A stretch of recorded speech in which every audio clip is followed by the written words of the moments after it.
مودی سرکار کی شدت پسندی بے نقاب ہو گئی، دوسرے ممالک میں مداخلت اور دہشت گردی کا پردہ چاک ہو گیا۔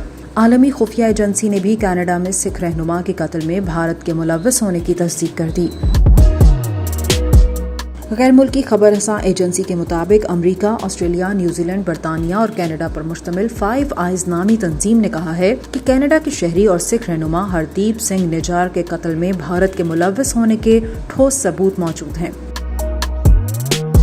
فائیو آئیز کے افسر نے بھارتی سفارتکاروں اور افسران کی بات چیت کو لیک کیا جس میں سکھ رہنما ہردیپ سنگھ نجار کے قتل کی منصوبہ بندی کی گئی۔ فائیو آئیز نامی تنظیم کے رکن ممالک کی خفیہ ایجنسیاں دہشت گردی سے متعلق معلومات ایک دوسرے سے فوری طور پر شیئر کرتی ہیں۔ فائیو آئیز نے بھی متعدد شواہد کے ساتھ ہردیپ سنگھ نجار کے قتل میں بھارت کے ملوث ہونے کی تصدیق کی۔ ادھر کینیڈا کی پولیس اور انٹیلیجنس ایجنسیوں نے مکمل تحقیقات کے بعد یہ دعویٰ کیا ہے کہ ہردیپ سنگھ کا قتل کینیڈا میں متعین بھارتی انٹیلیجنس کے اسٹیشن چیف کی نگرانی میں ہوا۔